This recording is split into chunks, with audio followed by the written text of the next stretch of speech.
Hoy tengo un tema que me llama mucho la atención y es que vamos a hablar de uno de los órganos que define quiénes somos, el cerebro. Y aunque no siempre lo pensamos, la salud neurológica es uno de los pilares de nuestra calidad de vida. Enfermedades como el Parkinson, la epilepsia o los trastornos del movimiento afectan a millones de personas y muchas veces se detectan tarde. Por eso creo que la prevención y la atención temprana hacen total diferencia.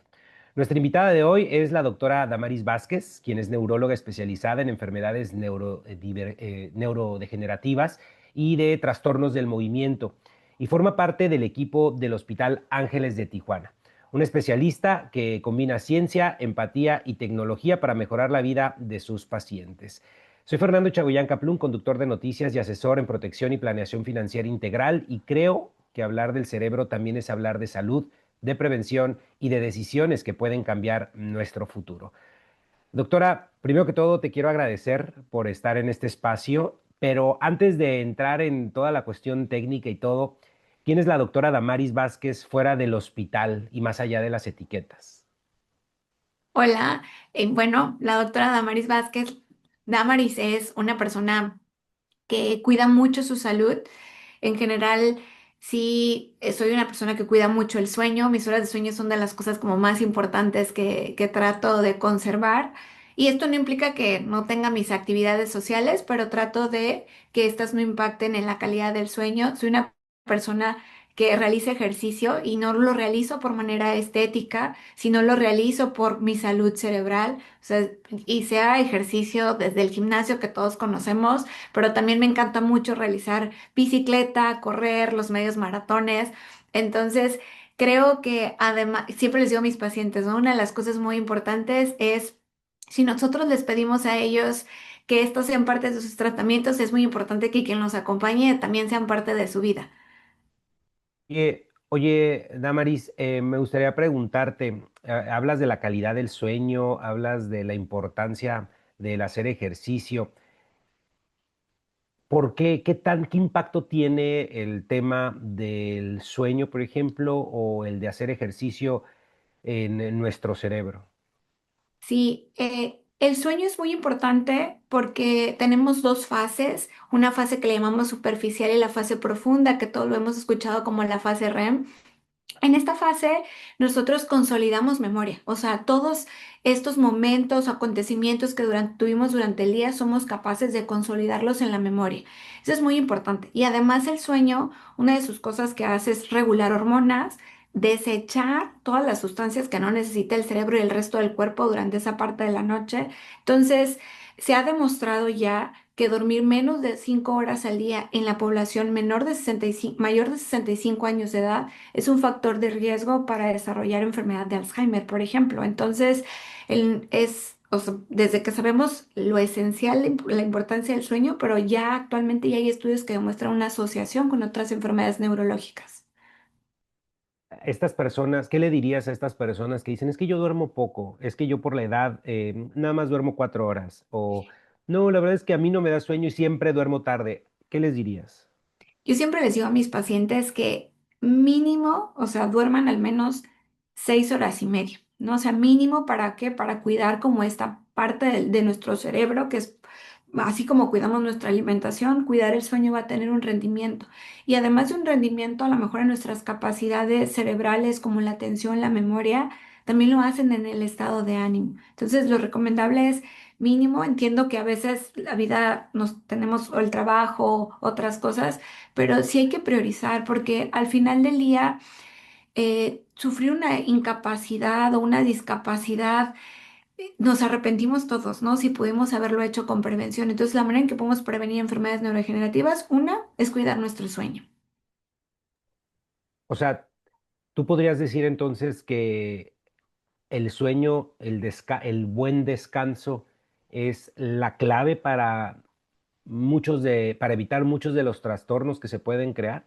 Es un factor, definitivamente, pero lo entiendo, no es todo, pero se van juntando sumas de factores de riesgo. O sea, a esto le agregas una mala higiene de sueño y a lo mejor falta de ejercicio y además le agregas otras enfermedades.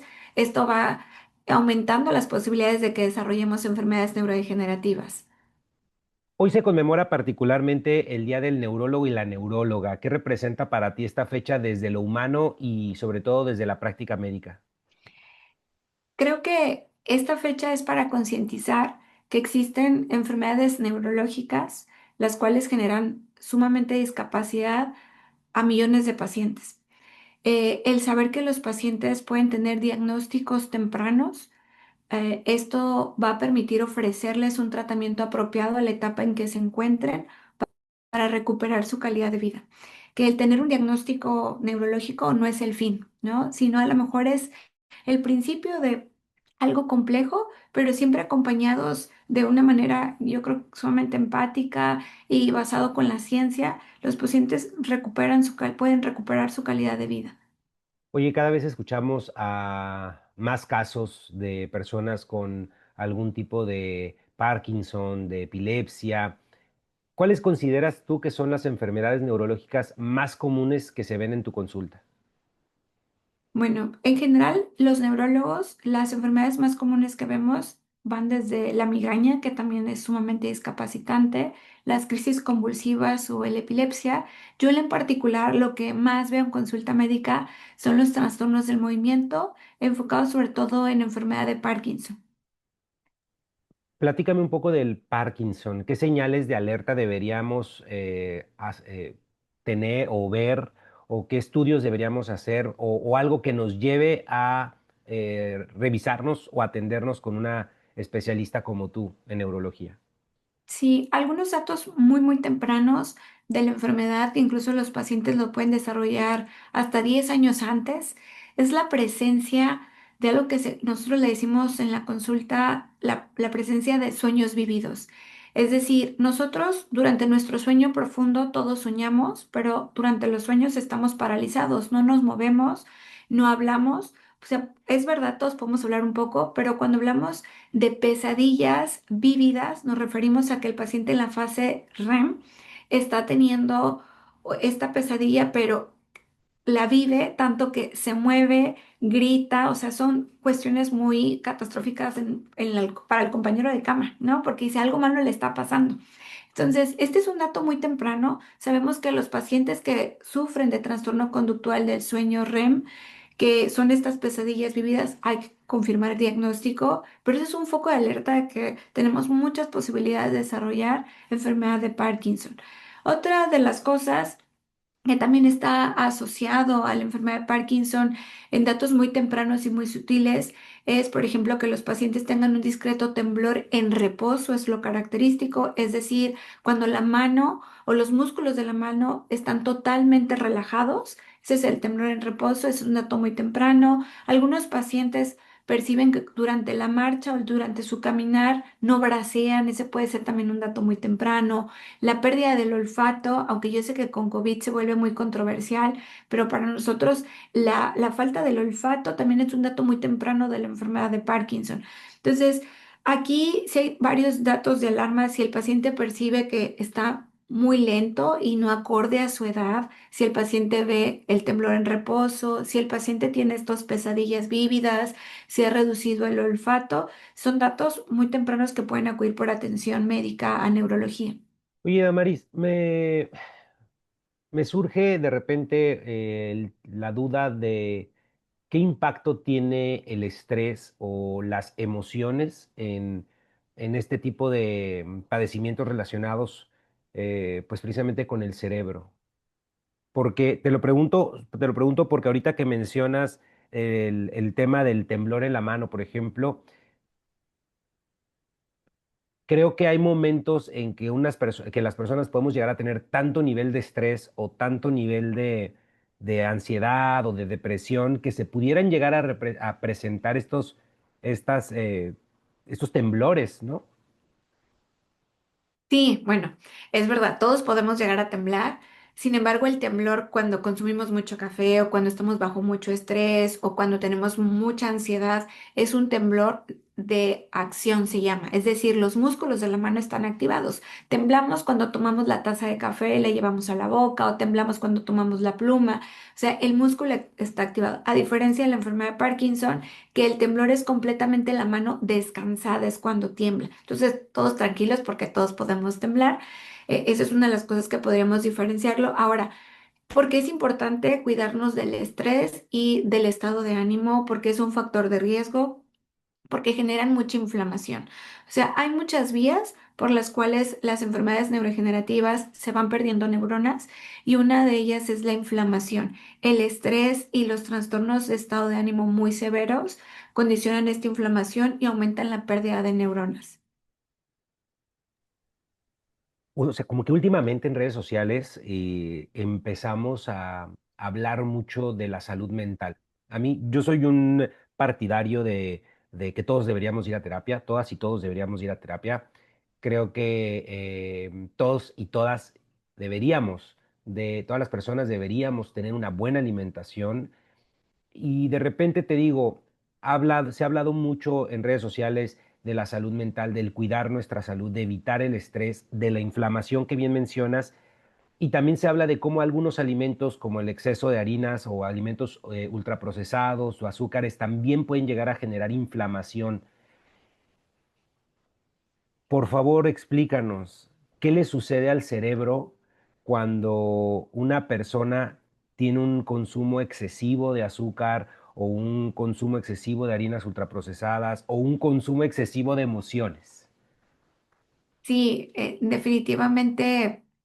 La alimentación también conlleva a la neuroinflamación. O sea, diferentes mecanismos bioquímicos de muchas sustancias van generando, incrementando muchas interleucinas, muchas múltiples sustancias que van condicionando que estas neuronas se vayan perdiendo mucho más fácilmente. Incluso, además de los alimentos ultraprocesados, algunas otras sustancias, por ejemplo, en los pacientes con enfermedad de Parkinson, en general hemos visto que les va mejor si los pacientes reducen bastante su consumo de lácteos y de carnes rojas.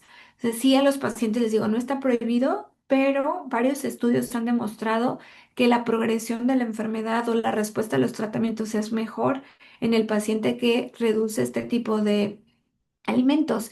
Y nuevamente nos vamos por la ruta de la inflamación, ¿no? Entonces, lo que sucede con el ejercicio es que genera todo lo contrario. Podríamos decir que el ejercicio es capaz de generar sustancias desinflamatorias, ¿no?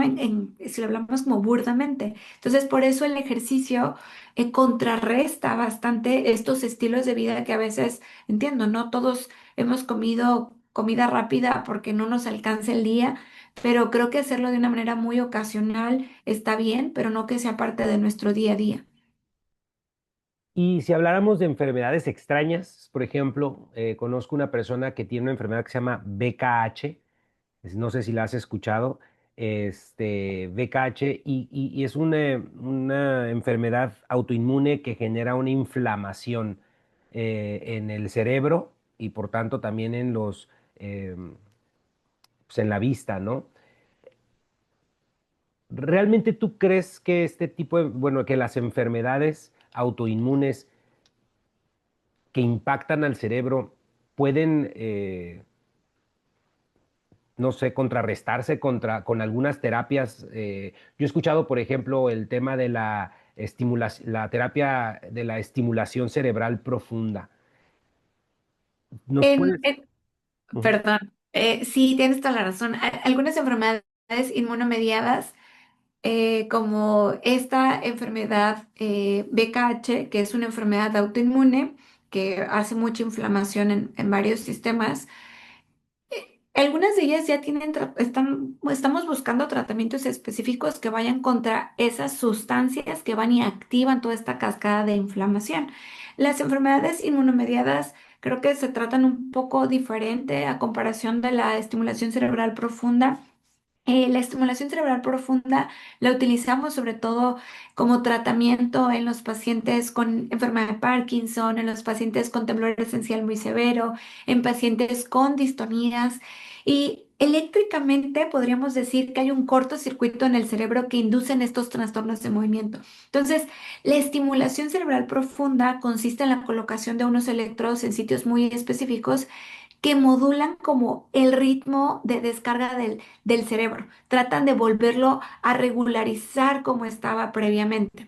Y con esto el paciente puede ver la reducción de los síntomas, ¿no? Es muy sorprendente cómo en la cirugía de Parkinson el paciente que tiene temblor simplemente con la colocación de los electrodos se colocan y reduce el temblor. O sea, es maravilloso ver esto porque los pacientes pues recuperan su calidad de vida. Híjole, que yo creo que es lo más importante, ¿no? El poder recuperar su calidad de vida. Eh, Oye, hablando de esto, ¿qué avances recientes consideras que son los más esperanzadores para las personas que precisamente tienen alguna enfermedad neurológica crónica? Bueno, yo creo que dentro de las terapias avanzadas en los trastornos de movimiento, como hablábamos, tenemos la estimulación cerebral profunda, la cual ha avanzado como no tienes una idea en los últimos años. O sea, antes la duración de las pilas, por ejemplo, duraban a lo mejor 5 años. Actualmente las pilas son capaces de durar del estimulador cerebral profundo hasta 15 años, o sea, ya son recargables.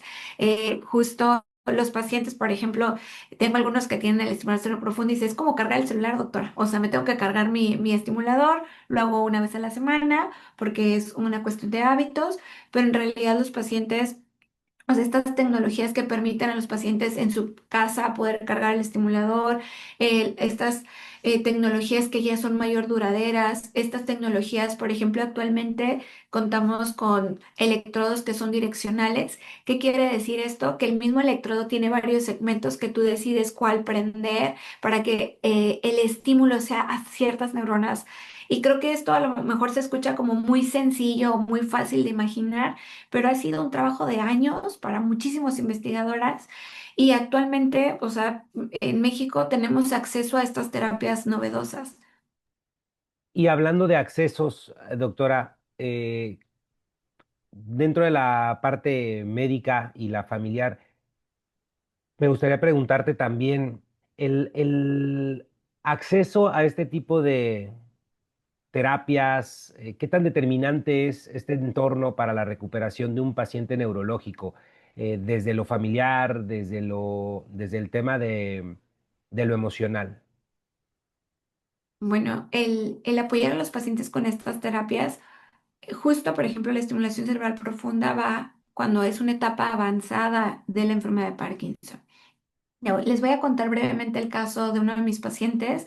Él es un paciente de 50 años de edad, o sea, está en su pico laboral, sus hijos están en su pico que los necesita acompañar. Entonces, justo mi paciente laboralmente un año, porque empezó a avanzar, tuvo que dejar de trabajar, entonces económicamente empezó a impactar. Se coloca el estimulador cerebral profundo y el paciente, si hablamos de la recuperación, en un mes el paciente ya se reincorpora a su vida, ¿no? Pero en caso de este paciente, o sea, al mes, 2 meses, volvió a sus actividades laborales. Su esposa me dice, es que es maravilloso ver cómo nuevamente se integran las actividades del hogar, ya me ayuda nuevamente a ir a recoger a los hijos a la escuela, me ayuda a apoyarme en ciertas actividades del hogar, ya puede ir al supermercado también. O sea, ahí es cuando vemos cómo el impacto, sobre todo en estos pacientes que son jóvenes y que todavía deberían de seguir activos con la familia, laboralmente, profesionalmente, y esto permite el estimulador, ¿no? Que el paciente se reincorpore nuevamente a su centro familiar. Y justo ahorita que estás tocando este tema, me gustaría preguntarte, muchos de estos tratamientos pues son costosos y sin duda alguna requieren atención hospitalaria muy especializada. ¿Qué es tan importante es contar con un seguro de gastos médicos mayores para acceder a estas terapias, sobre todo en el momento adecuado? Porque bien mencionas que de una persona de 50 años que, como bien dices, está en su etapa más importante, no más importante, pero una etapa muy importante de la vida, ¿no? Sí, mira, si es una terapia costosa, definitivamente el paciente que tiene seguro de gastos médicos se puede permitir tener el acceso de manera temprana a estos. Me refiero, obviamente diagnosticado que ya tiene enfermedad de Parkinson, entra en una etapa avanzada que el paciente y el médico lo concluyen. Si tienes seguro de gastos médicos, bueno, podemos decidir ya en hacer la cirugía, pero pacientes que tengan consulta médica, que no tienen una derecho a bien ser una institución pública y que no tienen seguro de gastos médicos, entran en la etapa temprana, hablamos del tema y es, doctora, me tengo que esperar tanto tiempo para financieramente estar listo para poder hacer. Entonces, estos meses de espera que a veces los pacientes hacen desde 6 hasta 8 o 12 meses, pues obviamente no la pasan bien y su calidad de vida merma, ¿no? Entonces, definitivamente en el grupo de pacientes que tienen acceso a un seguro de gastos médicos les permite una atención nuevamente oportuna. ¿Qué es lo que uno busca, no? Digo, entiendo que como médica o como doctores, pues lo último, o no sé, tú dime, ¿quieren ustedes atender la enfermedad o prevenirla? ¿Qué es lo más importante para ustedes? ¿Atender la enfermedad o prevenirla? Prevenirla, o sea, siempre va a ser mejor prevenir. Y en ese sentido, el tema de los seguros nos ayudan a eso, ¿no? Prevenir que tengamos una afectación en nuestro bolsillo, sí, pero además que tengamos acceso a este tipo de terapias, ¿no? Sí, definitivamente. O sea, el tener un seguro de gastos médicos es una prevención financiera, porque independientemente aunque tengamos un buen estilo de vida y cuidemos bien el sueño y todo lo demás, no sabemos si vamos a desarrollar una de estas enfermedades. Ahora, en este sentido del no saber que podemos llegar a tener estas enfermedades, yo siempre promuevo cuando platico con gente del tema de los seguros, le digo, es que lo tienes que si tienes más de 20 años o sea, tú debiste haberlo contratado ayer. O sea, tú debiste haber nacido con tu seguro de gastos médicos mayores, porque no sabemos precisamente cuándo nos puede ocurrir una enfermedad. Desde tu experiencia, las enfermedades neurológicas, ¿en qué rangos de edad se presentan con mayor incidencia? Bueno, cuando hablamos de enfermedad de Parkinson, se considera que la edad de prevalencia es entre los 60 y 65 años de edad, pero la realidad es que también tenemos pacientes más jóvenes que desarrollan. Pero, por ejemplo, hablando de la importancia del seguro de gastos médicos, ahorita con las enfermedades, por ejemplo, una distonía generalizada, tengo un paciente de 21 años de edad, sus papás tuvieron acceso a la póliza desde el día uno que nació. Justo él tiene una distonía generalizada, yo lo veo alrededor de los 19 años de edad, hacemos el diagnóstico y tuvo la oportunidad de que al inicio cuando lo vi no necesitaba de la estimulación cerebral profunda. Y este paciente, por tener tanto tiempo atrás con la póliza, bueno, sus papás tenían una seguridad de que cuando necesite el estimulador y cuando lo necesitamos, o sea, fue un gran apoyo para el paciente, actualmente está muy bien, pero fue una gran tranquilidad, ¿no? Porque volvemos, quitamos el pensar en lo financieramente, cómo va a impactar a la familia.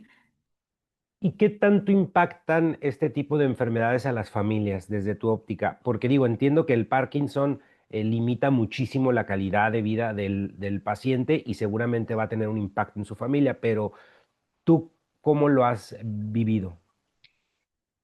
Actualmente yo siempre lo que busco es que mis pacientes recuperen calidad de vida, es decir, que reduzca el temblor, es decir, que mi paciente se pueda volver a mover más ágilmente, porque si el paciente no mejora en este aspecto, claro que va a depender de alguien para que simplemente para apoyarlo a subir al auto, para poderlo traer a consulta, para poderlo acompañar y asistir en múltiples de sus actividades. Entonces, los tratamientos oportunos y los tratamientos también avanzados como el estimulador permiten al paciente recuperar independencia. Creo que además de esto, obviamente ya pacientes adultos mayores, que todos los hemos tenido, los adultos ya los acompañamos, ¿no? O sea, independiente con o sin enfermedad, los acompañamos porque es parte de la vida saber que requieren mayor asistencia para su cuidado personal, pero creo que sí una gran diferencia del paciente que tiene un tratamiento oportuno y acorde a su etapa de la enfermedad de Parkinson, que los que no, porque los que yo tengo, muchos de ellos vienen solos a consulta, ¿no? Porque recuperan esta independencia.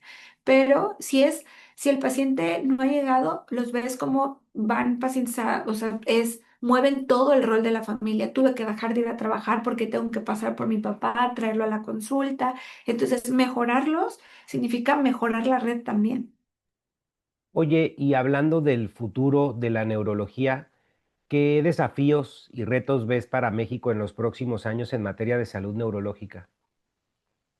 Definitivamente creo que en materia es que los sistemas de salud público tengan mayor acceso, por ejemplo, a la estimulación cerebral profunda, que no esté tan centralizado, porque lo hay. O sea, instituciones como el Instituto Nacional de Neurología y Neurocirugía en Ciudad de México colocan estimuladores cerebrales profundos, múltiples instituciones. Yo creo que justo en la región de Baja California, Sonora, Sinaloa, no hay una institución pública. Yo creo que son de los retos en salud pública que tenemos, ¿no? Que nuestros pacientes tengan acceso, porque llevar a cabo un procedimiento y viajar hasta Guadalajara o viajar hasta Ciudad de México por la institución pública para el paciente es muy cansado, ¿no? Actualmente lo hacemos en Tijuana de manera privada, pero nos encantaría que los pacientes tuvieran acceso de manera pública también.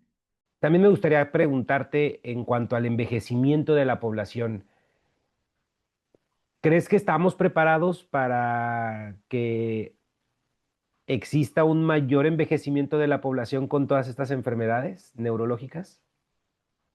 Definitivamente no estamos preparados, pero creo que muchos médicos se han preparado en sus diferentes áreas. La verdad es que en el platicar en la consulta médica, creo que los hijos también nos estamos preparando poco a poco para esa etapa que van a llegar nuestros papás. Creo que somos más conscientes. Lo digo porque ya es muy común que los familiares me pregunten, por ejemplo, doctora, ¿conoce algún lugar en donde puede ir mi mamá socializar? Actualmente existen estas casas de día en donde funcionan para hacer ejercicio, estimulación cognitiva, estimulación social, porque conviven con sus pares. Entonces, si bien en Tijuana son pocas, pero las hay, o sea, ya existe de manera pública. El DIF tiene un grupo de comunidad para adultos mayores. También hay de manera privada, pero esto, la verdad es que es de enorgullecerse de que muchos de los médicos han trabajado fomentando en esta área. No van a ser suficientes, tenemos que crear más. ¿Por qué? Porque la población está envejeciendo, ¿no? Oye, y de repente me surge la idea, digo, la pregunta, ¿qué avances tecnológicos crees que pronto podríamos ver en nuestro país, sobre todo para mejorar la calidad de vida de los pacientes? Que a lo mejor tú has visto que en Estados Unidos o en Europa se esté dando y nos falte acá. No irnos muy lejos con la tecnología, pero en actividades de la vida diaria, ¿cómo pueden participar la tecnología para mejorar la calidad de vida del adulto mayor en el transporte? O sea, transportar a pacientes actualmente en Estados Unidos es muy común. Yo creo que todos hemos visto cómo están estas vans que hablan de los seniors y que los llevan al hospital, a sus consultas médicas. Yo creo que este tipo de transporte en la región, que esté con el equipo necesario para ellos, sería fenomenal el acceso a estos transportes. Otro de ellos, por ejemplo, te mencionaba las grúas en las propias camas. O sea, cuando el paciente lo tenemos que mover de una cama para otra y no puede hacerlo, también son otra de las cosas que nos apoyarían. Sí, definitivamente creo que hacen una diferencia rotunda en cuanto a la atención y, y sería ideal que en nuestro país ya se empezara a ver estos servicios, ¿no? Oye, doctora, si alguien que nos ve en este espacio lleva tiempo posponiendo un chequeo neurológico, ¿qué le diría sobre la importancia de escuchar al cuerpo?